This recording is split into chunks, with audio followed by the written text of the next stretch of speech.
Good morning student. Class 5th chapter number 4 एक पत्र परमात्मा को। चलिए देखिए, एक पितृहीन निर्धन बालक की सादगी और भोलेपन ने एक सेठ साहब का मन मोह लिया। वे हर महीने उसे 100 रुपये भेजते रहे और अंतिम समय में अपनी सारी संपत्ति उस बालक के नाम कर गए। एक हृदय स्पर्शी कहानी है। ये एक कहानी है, एक बिना बाप के बेटे की कहानी है। चलिए देखिए क्या होता है इसमें। मोहन गरीब माँ का इकलौता बेटा था। उसके पिता का देहांत उस समय हो गया था जब वह 6 माह से लिखा है तो 6 महीने का बोलेंगे, 6 माह का भी नहीं हुआ था। परंतु जब दूसरे बच्चों के पिता उन्हें सुंदर सुंदर खिलौने और मिठाइयाँ लाकर देते तो मोहन का मन मलिन सा हो जाता था। वह उस समय वह सोचता था कि यदि उसके पिता होते तो उसे भी खूब मिठाइयाँ मिलती। पिता की कमी उसे बहुत अखरती थी। एक दिन उसने अपनी माँ से पूछा, अम्मा पिता कैसा होता है। इसमें देखिए एक बच्चा है जिसके पिता का देहांत हो जाता है और वो देहांत किस समय होता है, जब वो 6 महीने का रहता है तो उसके पिता का देहांत हो जाता है। और इसके बाद वो उसके पास पिता नहीं रहते तो वो बहुत दुखी रहता है। और एक दिन क्या होता है कि वो अपनी माँ से पूछ ही बैठता है कि माँ पिता कैसा होता है। ठीक है ना, आगे देखते हैं। पेज नंबर 23 में देखेंगे हम।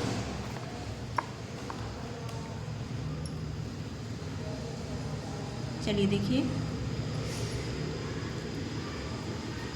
इस प्रश्न से माँ के दिल को बड़ा धक्का लगा। भरे हुए स्वर में बोली, जो खाने पीने की चीज़ें लाकर देता है। अब वो जो मोहन था गरीब था, छोटा सा था, तो वो क्या पूछ रहा अपनी माँ से कि माँ पिता कैसा ही होता है। तो माँ क्या बता रही है कि जो खाने पीने की चीज़ लाकर देता है वही पिता है। मोहन ने प्रश्न किया, संसार में सबके पिता हैं, मेरे क्यों नहीं। धनी निर्धन छोटे बड़े सबके पिता हैं। वे उन्हें कैसी कैसी सुंदर चीज़ें लाकर देते हैं। हमारे मकान की छत पर जो चिड़िया के छोटे बच्चे हैं उनका भी पिता उनके लिए बाहर से दाना चुगकर लाता है और उनका पेट भरता है। परंतु मेरे पिताजी कहाँ गए। अब मोहन के मन में बहुत सारे सवाल थे कि सभी लोग के पिता होते हैं पर मेरे पिता क्यों नहीं हैं। सभी धनी हों निर्धन हों, छोटे हों बड़े हों, तो सभी के पिता हैं और वो उनको क्या सुंदर सुंदर चीज़ें भी ला कर देते हैं।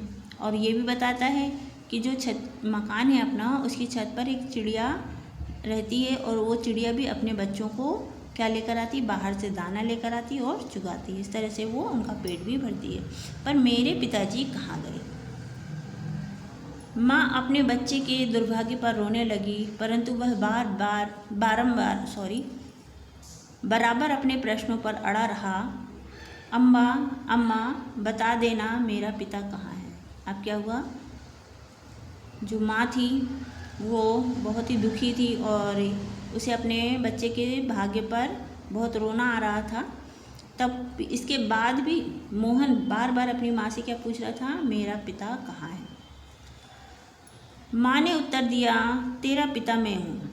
मोहन ने रोककर कहा, नहीं तू झूठ बोलती है, क्या स्त्रियां पिता होती हैं। अब अपने बच्चे को समझाने के लिए माँ ने कहा कि मैं ही तेरा कौन हूँ, पिता हूँ। लेकिन जो मोहन है वो रोकर कहा कि तुम झूठ बोल रही हो, क्या कोई औरत पिता होती है, कोई स्त्री पिता होती है। एकाएक मोहन की माँ के दिल में एक ख्याल आया। उसने अपने आंसू पोंछ डाले और बोली, तेरा भी पिता है। मोहन प्रसन्नता से कूदने लगा, उसका क्या नाम है। अब माँ को कुछ लगा कि इसे कैसे बताया जाए या कैसे इसको इस प्रश्न से छुटकारा मिलेगा। तो उसने बोला, क्या बोला कि उसने आंसू पोंछे और बोली कि तेरा भी एक पिता है। अब जो मोहन था वो बहुत ही खुश हुआ। उसने कहा, हाँ मेरा भी पिता है। तो वो अपने पिता से मिलना चाहता था। मोहन प्रसन्नता से कूदने लगा, उसका क्या नाम है। माँ ने क्या कहा? परमात्मा।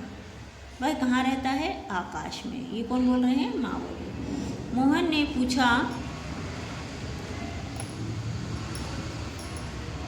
ने पूछा कि वह पास आकर मुझे प्यार क्यों नहीं करता?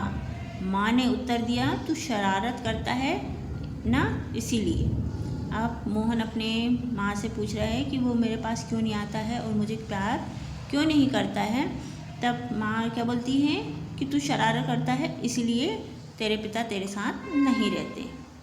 माँ की बातें सुनने के बाद मोहन ने चुपके से परमात्मा के नाम पत्र लिखा, मेरे प्यारे पिताजी। अब माँ समझा दी, माँ चली गई। अब यहाँ पर बच्चा अपने पिता से मिलने के लिए क्या करता है? एक पत्र लिखता है। किसके नाम पर? परमात्मा के नाम पर।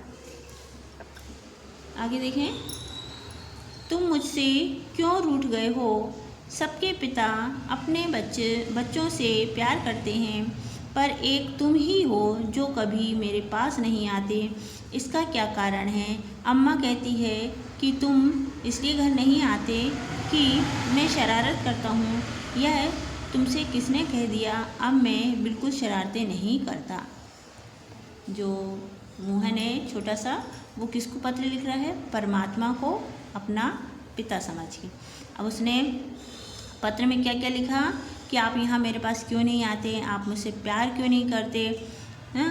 और अम्मा कह रही थी कि मैं शरारत करता हूँ इसलिए आप नहीं आते, लेकिन अब मैंने शरारत करना बंद कर दी है। आगे देखते हैं पेज नंबर 24। तुम मेरे पास आकर मुझे प्यार करो, और यदि तुम्हें काम है तो किसी के हाथ स्वादिष्ट मिठाई भिजवा दो, याद रखना भूल न जाना। अब बेटा क्या कह रहा है? अगर तुम नहीं आ सकते हो तो किसी के हाथ हमारे लिए मिठाई पहुंचा दो और ये भूलना मत। तुम्हारा बेटा मोहन। इस तरह से उसने एक लेटर तैयार किया और उसको कहाँ डालने जा रहा है? ये देखिए पोस्ट ऑफिस जा रहा है डालने के लिए, है ना। संध्या के समय यह पत्र लेकर उसके ऊपर स्थान आकाश परमात्मा को मिले, यह पता लिखा था। क्या लिखा था? कि ये पत्र किसको मिलना चाहिए? परमात्मा को मिलना चाहिए। और कहाँ पर है? वो आकाश में है, परमात्मा को मिलेगा। मोहन बाजार में गया। वह उसे लेटर बॉक्स में डालना चाहता था, परंतु लेटर बॉक्स ऊंचा था। उसने बहुत यत्न यानी कोशिश की, लेकिन उसका हाथ वहाँ तक ना पहुँच सका। क्या हुआ? उसने वो पत्र को लेकर कहाँ डालने गया? जो लेटर बॉक्स होता है उसमें डालने जा रहा था, लेकिन लेटर बॉक्स बहुत ही ऊंचा था तो उससे वो नहीं डाल पा रहा था। इतने में देखिए क्या होता है। इतने में एक सेठ साहब अपनी गाड़ी में सवार उधर से जा रहे थे। मोहन के हाथ में पत्र देखकर उन्होंने गाड़ी रोक ली और अपने मुंशी को इशारा कर दिया कि जाकर उस बच्चे का पत्र लेटर बॉक्स में डाल दो। क्या हुआ? जब उसके हाथ पहुंच नहीं पा रहे थे लेटर बॉक्स में, तो वहीं से एक सेठ जी निकले थे और वो अपनी गाड़ी में सवार थे।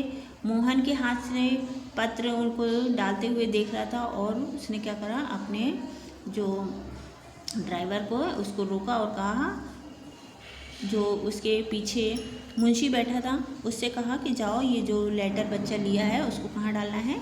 लेटर बॉक्स में डाल दो। मुंशी ने पत्र का पता पढ़ा तो आश्चर्यचकित रह गया और सेठ जी से बोला, जनाब यह पत्र किसे मिलेगा? सेठ साहब ने पहले मोहन की ओर देखा, फिर पत्र के पते की ओर, उसके बाद प्यार से बोले, पता हिंदी में है, पहुँचेगा नहीं, मैं पता अंग्रेजी में लिख देता हूँ।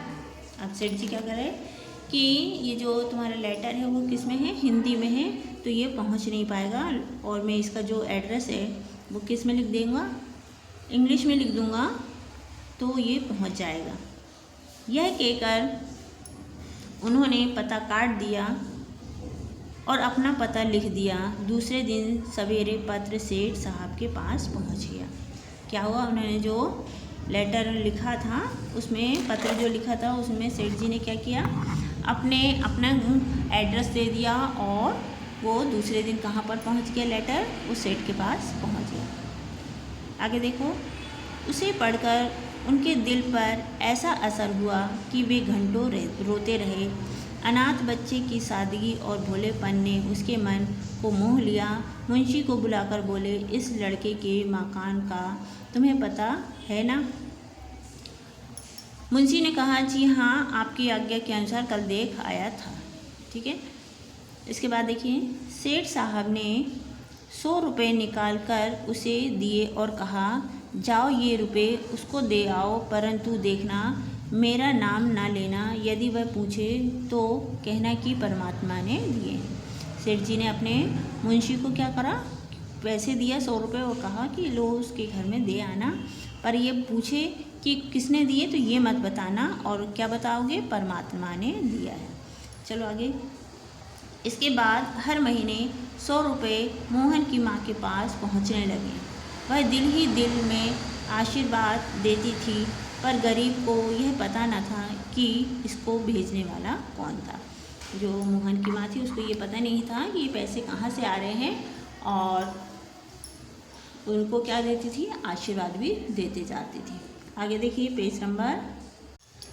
लेकिन मोहन बार बार यही कहता था कि यह मेरे पत्र का उत्तर है।